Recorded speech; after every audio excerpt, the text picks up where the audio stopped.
2025 সালে আপনি কোথায় কাজ করবেন? ফেসবুক পেজ খুলে কাজ করবেন নাকি ফেসবুক প্রফেশনাল মোড চালু করে বা অন করে সেখানে কাজ করা শুরু করবেন? আপনি যদি ভিডিও নিয়ে কাজ করেন বা আপনি একজন কন্টেন্ট ক্রিয়েটর হয়ে থাকেন তাহলে আজকের ভিডিওটা দেখলে কিন্তু আপনার খুবই হেল্প হবে। আপনি কন্টেন্ট ক্রিয়েটর হবেন বা কন্টেন্ট আপলোড করে টাকা ইনকাম করবেন তাহলে ভিডিওটি সম্পূর্ণ দেখবেন। তো চলুন শুরু করা যাক। তো 1 নাম্বার পয়েন্ট, আপনার যদি একটি ফেসবুক প্রোফাইল থাকে সেটাতে যদি প্রফেশনাল মোড চালু করা থাকে তাহলে সেখানে যদি আপনি কাজ করেন, সাপোজ আপনার 5000 ফ্রেন্ডস আছে, ফেসবুক প্রফেশনাল মোড চালু করার পরে সেই ফ্রেন্ডস গুলা কিন্তু ফলোয়ার্সে কনভার্ট হয়ে গেল। ইটস মিনস এখন থেকে আপনার 5000 ফলোয়ার্স অলরেডি হয়ে গেছে আপনার ফ্রেন্ড গুলা। তো আপনি ভাবতেছেন যে এখন যদি আমি ফেসবুকে কোনো ভিডিও আপলোড করি তাহলে ভিডিও ভাইরাল হয়ে যাবে, এমনটা কিন্তু না। তো আমরা প্রথম দিকে এই ভুলটাই করি। তো সাময়িকভাবে সুবিধা পাবেন কিছুটা, তবে বড় অসুবিধাও আছে। আপনার 5000 ফলোয়ার্স হয়ে গেছে আপনার ফ্রেন্ড গুলা, এখন আপনার ওগুলো কিন্তু জেনুইন ফলোয়ার্স না বা অর্গানিক ফলোয়ার্স না, ওগুলো কিন্তু ফ্রেন্ডস ছিল প্রফেশনাল মোড চালু করার ক্ষেত্রে, সেগুলো আপনার ফলোয়ার্স কনভার্ট হয়ে গেছে। এখন আপনি যদি একটা ভিডিও আপলোড করেন, অনেক সুন্দরভাবে শুট করলেন, অনেক সুন্দর এডিটিং করলেন, অনেক তথ্যবহুল ইনফরমেশন দিয়ে দিলেন, তারপরে আপনার সেই ভিডিওটা ভিউজ হলো না বা আপনার ফলোয়ার্স গুলা দেখলো না, যার কারণে আপনার রিচ ডাউন হয়ে যাবে এবং আপনার সেই ভিডিওটাতে কিন্তু কম ভিউজ আসবে এবং পরবর্তী ভিডিওগুলো কিন্তু সেম ভাবে রিচ কমে যাবে বা ভিউজ ডাউন হয়ে যাবে। এতে করে আপনি কিন্তু হতাশ হয়ে যাবেন এবং আপনার কাজ করার প্রতি যে আগ্রহ সেটা কিন্তু কমে যাবে। ফেসবুক পেজটা কিন্তু একদম ব্যতিক্রম। প্রথম দিকে আপনার স্ট্রাগল করতে হবে, ফলোয়ার্স আসতে অনেক লেট হবে, তারপরে যে ফলোয়ার্স গুলো আসবে সেই ফলোয়ার্স গুলো কিন্তু আপনার ভিডিও দেখে পছন্দ করে দেন, তারপরে কিন্তু আপনাকে ফলো করবে। তার মানে সেই ফলোয়ার্স হচ্ছে আপনার ভিডিওটা এরপরে যদি আপলোড করেন সে দেখবে বা দেখার সম্ভাবনা অনেক গুণ বেশি থাকবে, যার কারণে আমরা সবসময় রেকমেন্ড করি যে আপনারা ফেসবুক পেজে ভিডিও আপলোড করবেন। 2 নম্বর যে বিষয় নিয়ে আলোচনা করবো সেটা হচ্ছে রিচ কোনটাতে বেশি। একটু আগে কিন্তু আমি একটু হিন্টস দিয়েছি যে আপনার রিচটা ডাউন হয়ে যাবে। তো রিচ নিয়ে যদি বলতে হয়, রিচটা ভেরি ইম্পর্টেন্ট আপনার একটা নতুন পেজের ক্ষেত্রে বা প্রফেশনাল মোড চালু করা প্রোফাইল হতে পারে। তো আপনার যখন রিচ বেশি হবে তখন কিন্তু আপনার ভিউজও বেশি হবে। সাপোজ আপনি একটা ফেসবুক পেজ করলেন, ফেসবুক পেজ খোলার পরে আপনি একটা ভিডিও আপলোড করতেছেন, 2টা করতেছেন, 3টা করতেছেন, এভাবে করতেই থাকলেন। করার পরে আপনারা দেখবেন আস্তে আস্তে রিচগুলো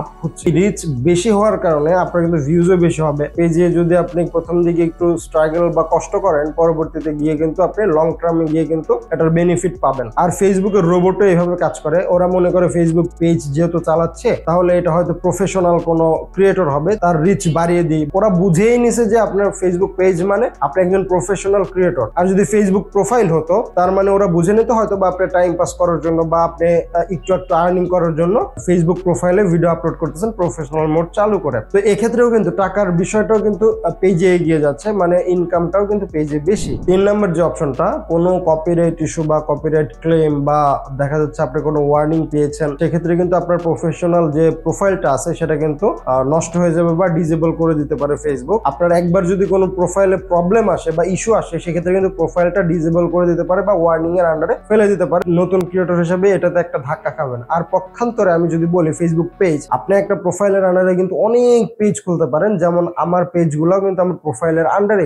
আন্ডারে পেজ ক্রিয়েট করলে একটা সুবিধা আছে যে আপনি একটা পেজে যদি কাজ করেন, সেই পেজটাতে যদি কোনো প্রবলেম আসে বা ইস্যু আসে সেক্ষেত্রে কিন্তু আপনার প্রোফাইলে কোনো হ্যাম্পার হবে না বা প্রোফাইল কিন্তু এখানে ইফেক্টেড হবে না। আপনি চাইলে সেই পেজটা বাদ দিয়ে অন্য আরেকটা নতুন পেজ খুলে আপনি সেখানেও কিন্তু কাজ করতে পারেন। এক্ষেত্রে কিন্তু আপনার প্রোফাইলটা বেঁচে গেল বা প্রোফাইলটা সুরক্ষিত থাকলো। এই জন্য আমরা প্রেফার করি যে প্রফেশনাল ভাবে যদি আপনি কাজ করতে চান বা ভিডিও আপলোড করতে চান সেক্ষেত্রে অবশ্যই মাস্ট বি আপনার ফেসবুক পেজে কাজ করা উচিত। তো আরো কিছু রিজন আছে, এগুলো আমরা আলোচনা করব। তো যদি এতক্ষণ পর্যন্ত ভিডিওটা দেখে যদি ভালো লেগে থাকে অবশ্যই ভিডিওটা লাইক দিবেন এবং আমার পেজটি ফলো দিয়ে রাখবেন। আর তাছাড়া আমার চ্যানেলে দেখলে অবশ্যই চ্যানেলটি সাবস্ক্রাইব করে রাখবেন এরকম নতুন নতুন ভিডিও পাওয়ার জন্য। 4 নাম্বার ভেরি ইম্পর্টেন্ট যে বিষয়টা আলোচনা করবো সেটা হচ্ছে, আপনি যদি পেজের মালিক হয়ে থাকেন বা আপনার যদি একটা পেজ থাকে সেখানে কিন্তু আপনি বিভিন্ন রোল অ্যাড করতে পারেন বা ম্যানেজার অ্যাড করতে পারেন বা মডারেটর অ্যাড করতে পারেন।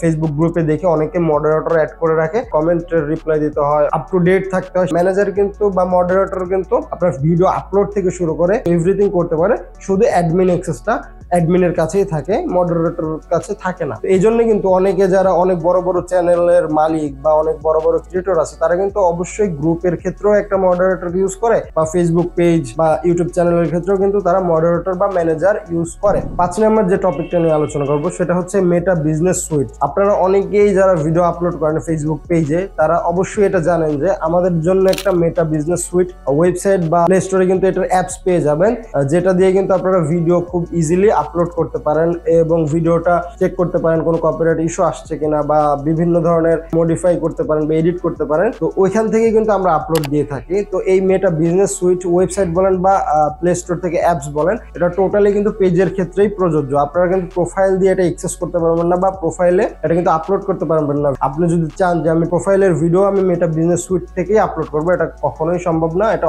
পসিবল না, কারণ এটা শুধু পেজের ক্ষেত্রেই প্রযোজ্য। অফিসিয়াল অ্যাপ আছে, সেই অ্যাপ থেকে যদি ভিডিও আপলোড করেন বিভিন্ন অপশনস থাকে, সেগুলো কিন্তু অ্যাক্সেস করতে পারেন না, সেটা শুধু মেটা বিজনেস সুইটস ওয়েবসাইট বা অ্যাপস থেকেই কিন্তু অ্যাক্সেস করা সম্ভব। এই জন্য আমরা ফেসবুক পেজটাকে এগিয়ে রাখছি। তো 6 নাম্বার অ্যান্ড লাস্ট একটা অপশন, সেটা হচ্ছে ইনকাম কোথায় বেশি।